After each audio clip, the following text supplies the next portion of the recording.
मैं अजीज खान जी आपसे पूछ रही हूं क्योंकि आज अभी थोड़ी देर पहले अमित शाह का एक बयान आया, उन्होंने कहा हम 400 पार के लिए लड़ रहे हैं, 40 पार के लिए लड़ रहे हैं। इतना डिफरेंस है, ये है लड़ाई, और इसको तो लड़ाई ही नहीं कह सकते हैं। आप लोग 40 पार के लिए लड़ रहे हैं क्या? देखिए सुचेता जी, मैं पहले इन सारे मुद्दों पे तो बाद में आऊंगा, थोड़ा सा एक एनालिसिस कर दूं डाटे का। और मेरे ख्याल से 400 और 40 की लड़ाई नहीं है।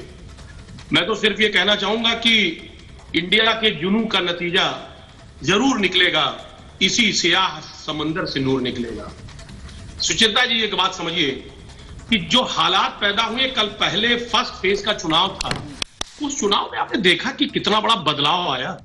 2019 में 69.9% वोट पड़ा था और 2024 में 65.3% वोट पड़ा, यानी 4.6% वोट घटा।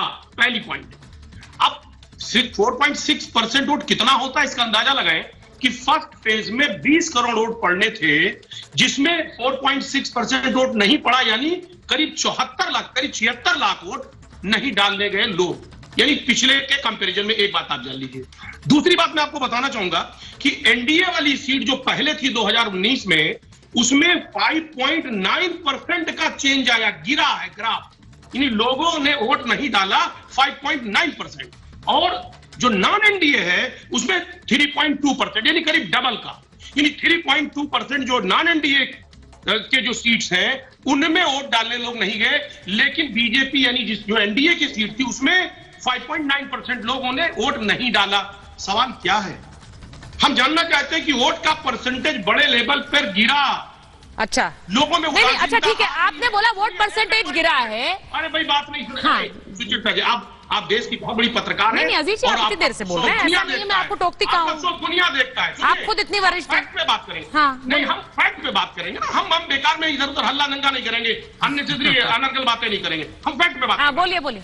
अब सवाल इस बात का है कि मोदी जी ने इतनी गारंटी दी, बड़ी बड़ी गारंटी के नारे लगाए, टैगलाइन चलाया, इतनी गारंटी के बाद भी लोग वोट डालने नहीं आए जितना 2019 में आए थे। क्या वजह है? वोट परसेंटेज क्यों गिरा? बड़ी लंबी लंबी बातें साहब कि बम्पर वोटिंग हुई। कहां बम्पर वोटिंग हुई? आप इस चीज को एनालाइज करें कि तमाम दावों और वादों के बावजूद भी लोगों में उत्साह नहीं देखा गया। क्यों उत्साह नहीं देखा गया? वजह है आज किसान नाराज है बड़े स्तर पर, युवा जो इस मुल्क की। अब अजीज जी आपने बात रख ली, एक मिनट ममता जी। अजीज जी, आपने कहा कि वोटिंग परसेंटेज उस तरह से नहीं हुआ है। अब मुझे ये पूछना है, जो वोटर नहीं गया है या फिर वो जो घर में बैठा रहा, वो क्यों नहीं गया है कर रहे हैं। और राहुल गांधी अगर अपनी वायनाड की सीट हार रहे हैं, पता नहीं है, ये तो आरोप है अभी, लेकिन अगर वो सीट हार रहे हैं तो आपकी जितनी सीटें आई हैं वो भी ना डुबो दे पिछली बार की तरह। देखिए सुचेता जी, आपके रिपोर्टर ही खबर कर रहे हैं, अमरोहा से लेके मेरठ तक आज ही रैलियां हो रही हैं, संयुक्त रैलियां हो रही हैं।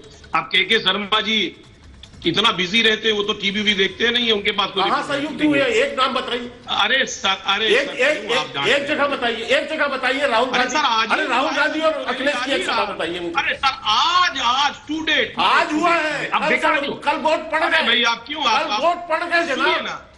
अरे कल वोट पड़ गए, एक महीना में, एक महीने तक सभा नहीं कर पाया। सुने ना, आप क्यों? 8 सीट क्या होती है? कोई कीमत नहीं थी 8 सीट की। 400 हार की घबराहट से। अरे भैया, आप जो मुझे पता था, अमरोहा की आज सभा हुई है। अजीज साहब, अरे सुनिए ना, अजीज भाई जवाब नहीं हुआ है आपके पास, नहीं, ये लिख लीजिए। अरे सुन बोले। अबे सुचित्रा जी रोकिए, के शर्मा जी बोलिए। अरे भाई आप दोनों वरिष्ठ हैं, एक एक करके बोलिए ना। ठीक है अजीज जी बोलिए ना। सुने, एक बात देखिए शर्मा जी, आप भी जानते हो और ये देश जान गया है कि 10 साल में जिस तरह से वायदा और ख्वाब दिखाया है ना, जनता के अंदर आपने उत्साह खत्म कर दिया। जनता आज बहुत बहुत बहुत निराश है, हताश है। जो लोग नहीं निकल रहे, इसका अंदाजा है आपको? अंडर करंट है, मैं आपको बताऊं, ये मैं आपको इंटरनल असेसमेंट बता रहा हूं, कोई पार्टी लाइन पे बात नहीं कर रहा हूं, ये सच है। तमाम वायदों और दावों के बाद, तमाम गारंटी और तमाम तरीके की चीजों के बाद भी लोग नहीं निकल रहे। क्यों? आप कह रहे हैं आपके लोग नहीं निकल रहे, वो मेरे लोग हैं। अभी ममता जी कह रही थी, अरे मैं कह रहा हूं आपको क्या मालूम? आप कह रहे कितनी सीटें थी? आपको शायद अंदाजा है कि 102 सीट में 47 सीट आप ही की थी। आप अंदाजा है आपको? लेकिन सच्चाई यह है कि आपने अगर एनालिसिस किया हो तो आप उसको ठंडे दिमाग से सोचिए। ये मत टेलीविजन पे बोलिए, वाहवाही मत लीजिए और एक बात आपको बता दें, अंधेरे में तीर मत मारिए। हालात बदल रहे हैं, जनता की सोच बदल रही है। आज किसानों की क्या स्थिति आपको मालूम है? किसान किस तरह बदला लेने के लिए छोटी खड़ा हुआ बातें है। मत कीजिए, तर्क के साथ आइए, तर्क के साथ आइए। सर सुने ना, अरे एक तर्क के साथ आइए। क्षत्रिय समाज पूरे देश में वो एक बिटुल फूंक चुका है।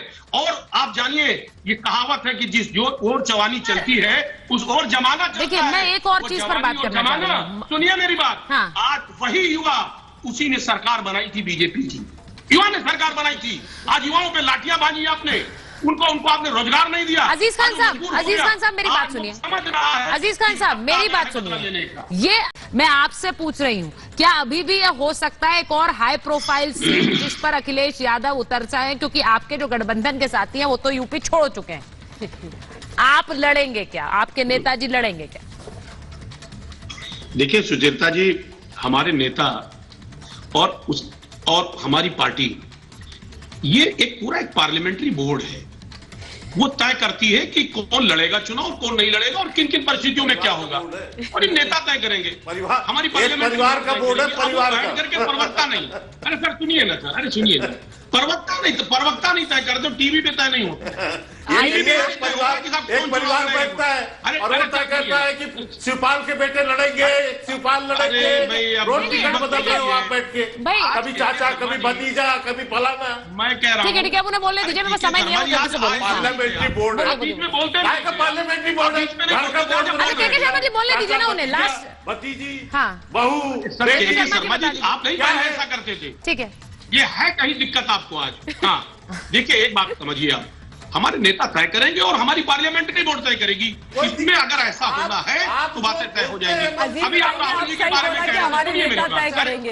अरे भाई, अब आपने सही अरे बात बोला सुनिए अजीत भाई तो। कि हमारे नेता अब वो नहीं बोल रही, ममता जी बोल रही है। सुनिए ना, समय कम है, मुझे बात करने दे प्लीज। अभी अब राहुल जी के बारे में प्रेडिक्शन चल रहा था, हाँ। वायनाड हार जाएंगे, फिर वहां से भागेंगे, अमेठी आएंगे। हाँ। सब देखिए, ये सब कहां से ख्वाब आ रहा है? अच्छा, अखिलेश जी को अमेठी से चुनाव लड़वा देखिए, दीजिए ना। मैं माननीय मोदी अच्छा, जी से अखिलेश जी मेरा को आग्रह रायबरेली से है। चुनाव लड़वा आप सुनिए, दीजिए। ममता जी। चलिए अमेठी से। अच्छा उन्हें बोलने ममता जी, दीजिए। मेरी बात सुनिए। मैं तो सजेशन अरे दे रही हूँ बात- अजीज भाई को। अरे इतना कॉन्फिडेंस रहा तो मैंने तो पहले भी कहा था मोदी जी को वायनाड से लड़ जाना चाहिए राहुल गांधी के खिलाफ, नहीं लड़े। अरे नहीं, पर वो अपनी सीट क्यों छोड़े? वो तो रिकॉर्ड अरे तोड़ सुनिए ना, अरे मेरी बात वोटों सुनिए। से जीत रहे हैं। अब लास्ट 10 सेकंड अजीज जी, फिर मुझे जाना है। हाँ बोलिए। 10 सेकंड, हाँ, प्लीज बोलिए। बहुत स्पष्ट है। आज मैं आपको बता रहा हूँ हाँ, कि कितना भी हल्ला दंगा कर ले, माननीय मोदी जी अपनी उपलब्धियों को नहीं बता पा रहे हैं। अब वो धर्म कर्म पे आ गए हैं। इससे ये पता चलता है कि अगर वो उन्होंने काम नहीं किया है हाँ। तो उनका विश्वास टूट रहा है। सिर्फ सनातन हवाई इस नारा देश दे की रहे हैं संस्कृति 400 और सभ्यता हवाई है। नारा। भाई, अगर आपकी विश्वास बार होता, 400 पार। अपनी उपलब्धियों पे बात करते, आपकी अपने बार achievement 400 पे पार बात करते, उपलब्धियों के आधार लेकिन उस पर बात और नहीं कर सनातन पाए। इस देश की